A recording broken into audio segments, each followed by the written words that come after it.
Okay, so we are now in topic number 7, and I think we are now ready to do some analysis um, at this point.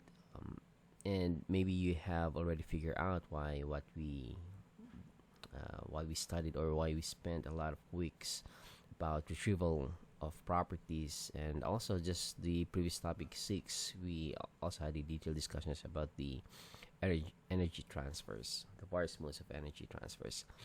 So the reason is actually, um, when we do analysis, we will need we will be needing the properties, and the challenge is always how to retrieve the properties. Like for example, if our substance is water or refrigerants, then by default we'll go into the property tables if they are available, and commonly they are available. But for some substances, ideal gases, then maybe we'll use the ideal gas equations. I mean, by default, we can use that, and also other properties like the specific heats, just to add some more information, or to supplement the ideal gas equation.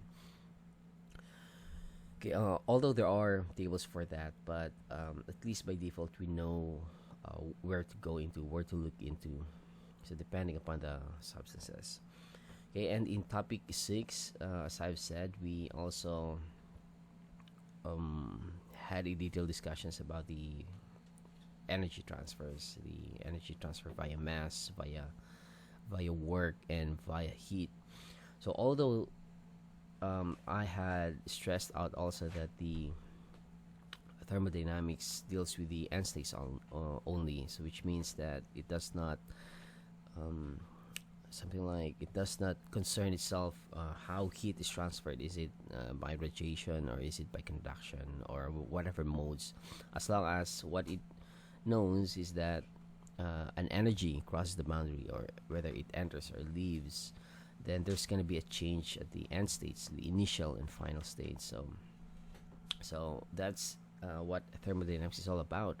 However, understanding those topics would actually aid us in the analysis. Okay, so now this is it. So on to this presentation. For the contents, we'll first have an introduction, and then we will introduce the general energy equation. And to supplement, or a supplemental principle, is the conservation of mass, so especially for open systems wherein mass crosses the boundaries going in or going out. Then we'll have a detailed discussion about the mass flow rate and the volumetric flow rate. Okay, so for the introduction, now having completed a discussion on the thermodynamic properties and energy transfers, I think we are now ready to do the analysis of our systems. But the analysis that we'll be doing is just, maybe you can say, a softer one, because as I've said, most of the problems that we'll be um, encountering later on is that the properties are already given, and we just have to use the energy equations, right? So that's all. Okay, so just to review, thermodynamics is based on the fundamental concept of energy and entropy. And from the first law, it says here that energy is neither created nor destroyed, but it can only transform from one form to another. So in totality, like let's say here's our system. So when an energy enters the system, let's say this is an engine. So we input heat into that engine or steam engine to boil the water. Then what's going to be the work output here? But the totality of the input and output, intended output, they may not be the same, because there is efficiency. And in order for this principle to be achieved, then there must be some heat losses, right? So losses. Now, if you sum up the losses plus the intended output, then it's going to be the same. The magnitude or the amount is the same as the input. So that's what basically this first law is saying. So energy is conserved, right? So it's conserved if we take into account the losses. If we add these losses plus the intended output, then it's gonna be the same. So right here, in the slide, we have some couple of examples about the transformation of energies. So let's say we have car, and if there's a work input in this accelerator pedal, um, which also gives more fuel into the engine. So that means if more fuel, then more power, then that means this car can run faster, or it will speed up, right? So there's energy transfers. And for just simple heating of water on a stove, so there's energy transfers as well. And here in the um, engine piston cylinder combustion chamber, so work is done during a particular stroke process. I think maybe this is a combustion stroke or power stroke, right? So where the valves are closed. So because we have a mixture of air and air and fuel. So if we ignite that, or if we bring that into its ignition temperature, then there's gonna be power enough to push this piston. And because it's a combustion, then there's gonna be a heat transfer as well to this wall of this cylinder. So there's heat transfer because we have higher temperature here as compared to the environment, and that's the reason why we have these blue dots here. It's actually a water cooled cylinder. Okay, and we can have systems like or analysis involving just simply the change of initial position, or let's say a falling object. So initially the position is here, and then after some time, because it's falling, then after some time it changes its final position. But the velocity also changes because as it goes downward, or as it undergoes motion under the action of gravity, then it's going to accelerate some more, of course up to some limiting value. But during this point, then there's going to be an increase in velocity. So what I'm saying here is below the terminal velocity of an object. When you say terminal velocity, you'll encounter this in dynamics, and just means that the object under free fall is no longer experiencing acceleration. Why? Because the drag force here equals to weight, so there's no more acceleration. So below this terminal velocity, there's going to be an increase in velocity. Okay, so now the general energy equation says here the conservation of energy principle can be expressed as follows. It says that the net change, whether increase or decrease in the total energy of the system during a process, is equal to the difference between the total energy entering and total energy leaving the system during that process. Okay, so in terms of equation, maybe we can say that it says here the net change. So the net change is the change in the energy of the system, whether it increase or decrease, is equal to the difference. So the difference in what? So the difference of the energy entering and energy leaving the system. So right here in the lower left, we have a figure of a steam engine. So our system, let's say, is this engine. We have this boiler here, and we have this piston at the left. So we said that the water is boiled. So that means that there's going to be a heat input. So here's our heat input, and our intended work output is the shaft work, or this piston moving down, which is translated to the rotation of the shaft. Right. So the heat input is actually going inside into the system, whereas this work output is going outward. So the difference, right? This work output plus of course we need to account for the losses in order for the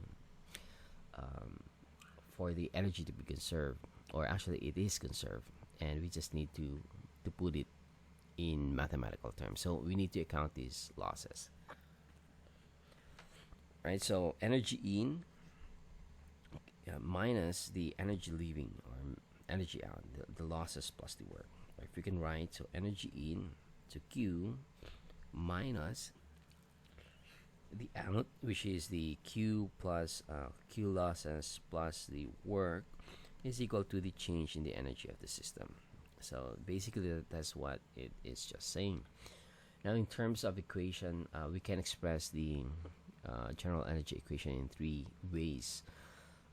Basically, in three ways. First is the total form, which means that the unit that we'll be expecting is the unit of energy, total energy, which is in kilojoules, or its English equivalent.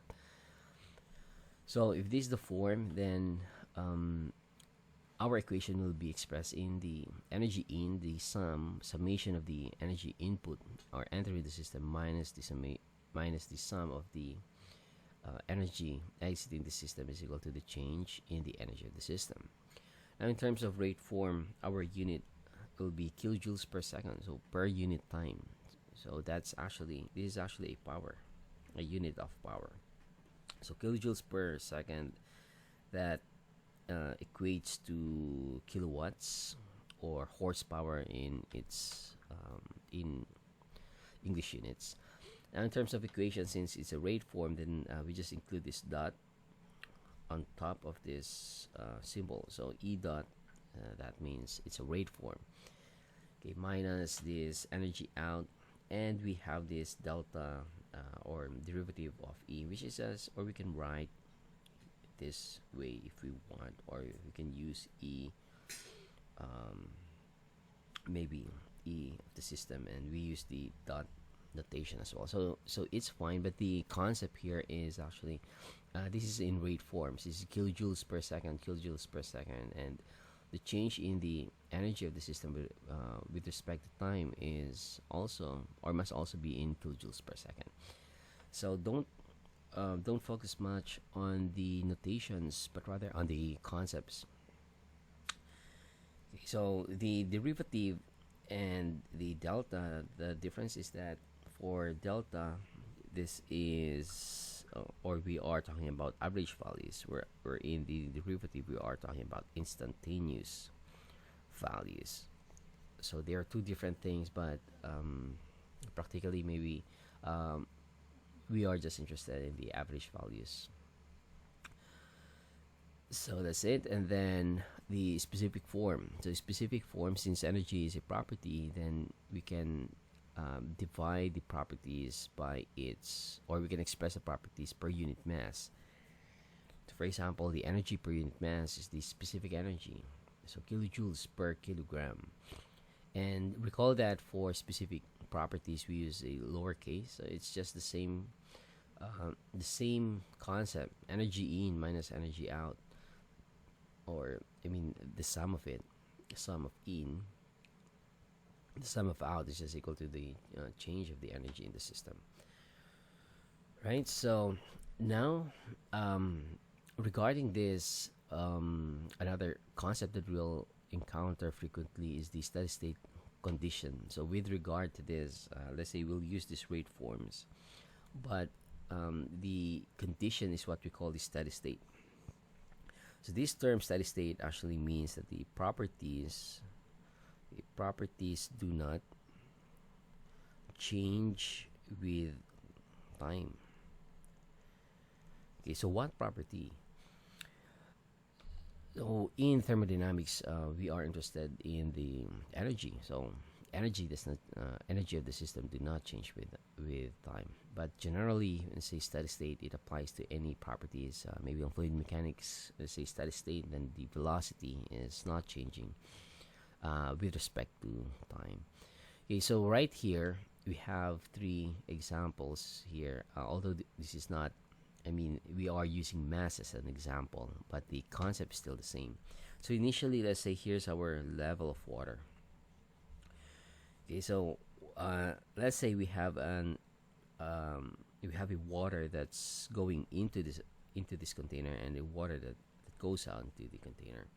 So if the input, or the amount of input, is greater than the output, so if in is greater than out, that means that at some point in time, actually, this the level of water will increase. So there is this change in the height of the water. So there is a change in the amount of the energy in the system.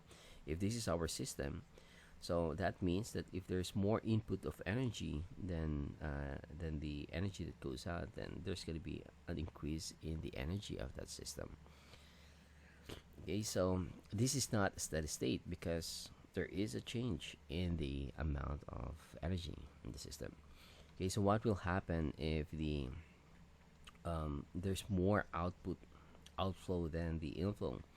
So after some time, there's going to be a decrease in the height of the water, and um, depending upon the conditions, then it can drain, or in this case, um, this can fill up. I mean fully filled, or it can spill out, or it can just find its next equilibrium condition. Um, um, I think the point here is that it's it is changing. So this is not steady state. So this figure here, this number two and this number one, they're not steady state. Okay, so what will happen if our inflow, the amount of inflow, is just the same as the outflow? So exactly the same amount. So you will see that the level of water is not will not actually change. So that means that this is what we mean when we say steady state condition. Right. So for steady state condition, so let's say in terms of rate form, so we say that the delta E of the systems with respect to time, this is actually zero. So if this is zero, then we transpose this to the right hand side. So energy in equals, so transpose to the right hand side, so it's going to be positive. So energy in is equal to the energy out. Okay, so that's the simplification of the steady state conditions. Okay, so now in detail, here's our general energy equation, right? So the energy in minus energy out is equal to the change in the energy of the system. So what is the left side all about, and what is the right side all about? Now the right side is all about the stored energy of the system. That is the energy in the system. So that is this amount of energy inside the system. So that amount of energy can for simple compressible systems, by default or commonly, the systems that we'll consider are will have this stored energy in terms of the temperature or the internal energy, right? So internal energy related to the temperature. And then we can have kinetic energy if that system is in motion. So by virtue of the motion. And the expression here is, just to recall, Ke is equal to 1/2 mv squared, where v is the velocity. And then another term is the potential energy. So by virtue of the position in a gravitational field, so Pe is equal to mgh, where h is the height. So that depends upon the height. And this one is related to the temperature. And recall that in topic 5, we introduce another property called the specific heat, so that we can have additional means to find the properties. Right? So this is internal energy, which is simply related to the delta T, or the temperature. Right? So these are the energies by default that is included. But depending upon or for some problems later on, maybe we need to include some others if it's specified. Okay, so this right side is all about the stored energy, but it doesn't mean that all the three terms are present. So it depends upon the problems. If, let's say, we have a container and there's a water here and we just heat it up. So after heating, so this is the initial state or initial condition. So after heating, then it changed, let's say, changed into vapor. So the kinetic energy, since it's just sitting on the surface, shown in this end state, then that means that the there's no motion, there's no velocity, so kinetic energy will be zero. And since the container did not change height, we did not change the location of the container while heating it up, then that means that the potential energy is also zero. Right, so it depends upon the problem if all the three are given or not. Right, or sometimes for some problems the kinetic energy is given, I mean it's involving motion and there's no change in the temperature, so this one is not included. Right, so that's the right side. Now for the left side, this refers to the modes of energy transfers, or sometimes they just say energy in transit. So energy is in transit, so energy that crosses the boundaries. So what are they? They are the interactions.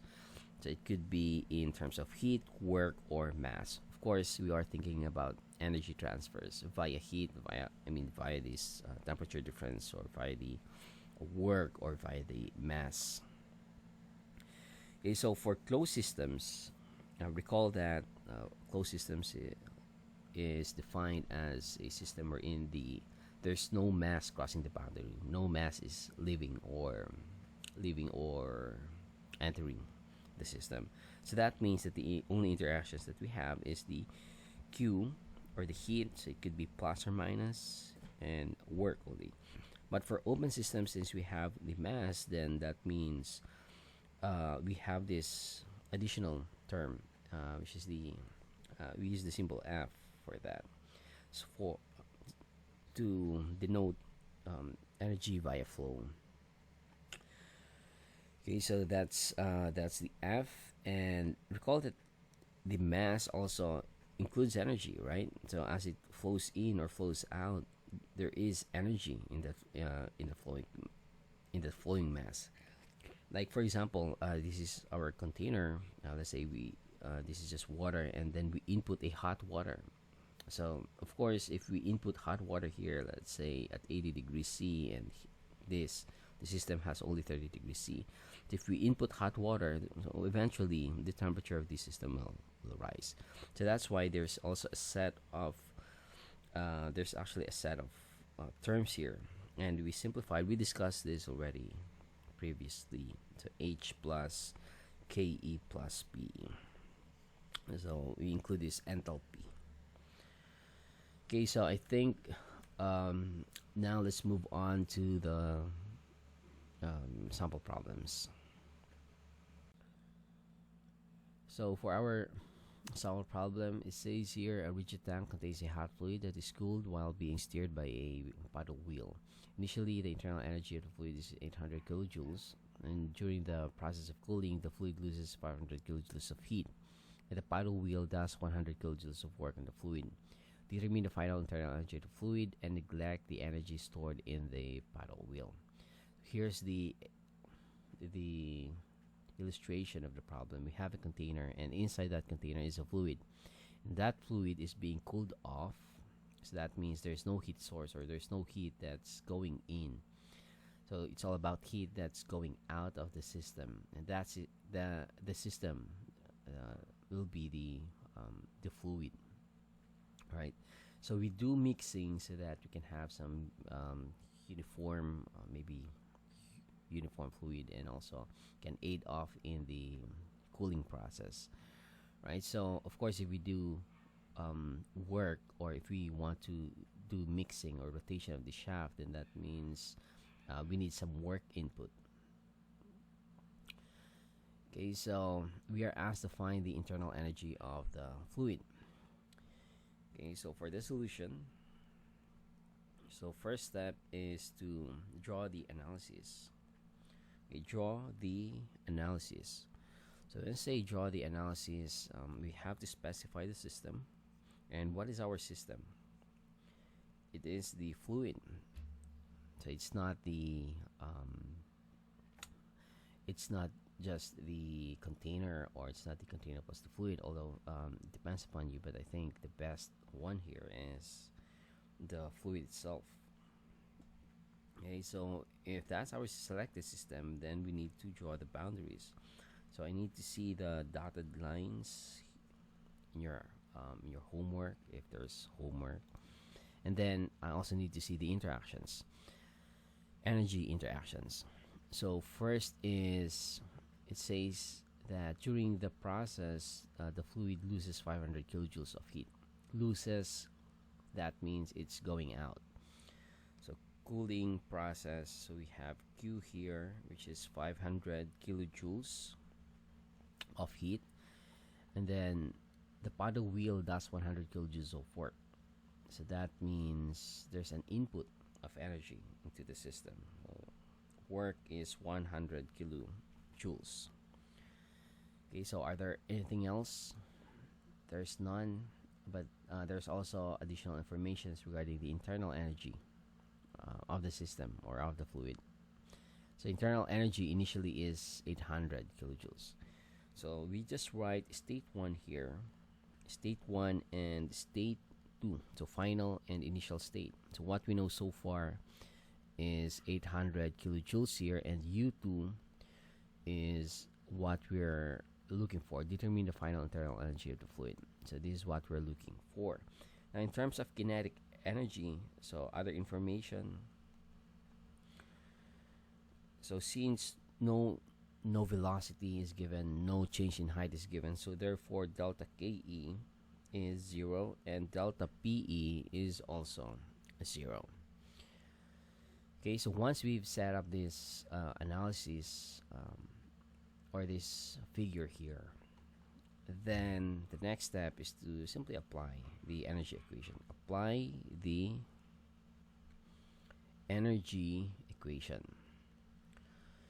Okay, so what form? Is it the total form? Is it the rate form? Or is it the specific form? So based on the units that we have here, it's just the total form, kilojoules. So that means we use the form summation of energy in minus summation of energy out is equal to the change of the energy in the system. Right? So recall that the left side is all about the heat, work, or mass, and transfer, energy transfer via heat, work, and mass. And for the right side, it's all about the energy of the system, which is the delta U, delta KE, and the delta PE. So it's all about this. All right.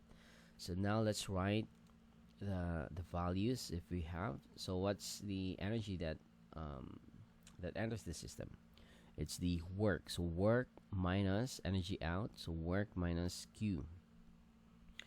Right. So work minus heat. So work minus heat is equal to delta U plus delta KE plus delta PE.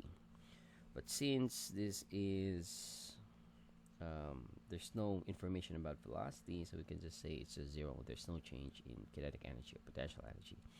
Okay, so to simplify, we just have W minus Q is equal to the change of internal energy of the system. Okay, so we have work, we have Q, so therefore we can find the internal energy. And what is this delta? Isn't it the U2 minus U1, right? So U1 we have, U2 is what we're looking for. This is what we're looking for. We have a value for this, so therefore to solve for U2, okay, to solve for U2, so let's write here. So to solve for U2, so U2 is equal to work minus heat plus U1. Right, so now let's substitute the values. So this is 100 minus 500 plus 800. So the value here is 800 plus, so 900 minus 500. This is just 400 kilojoules. Right, so That's the basically that's the um, mechanics of applying these energy equations.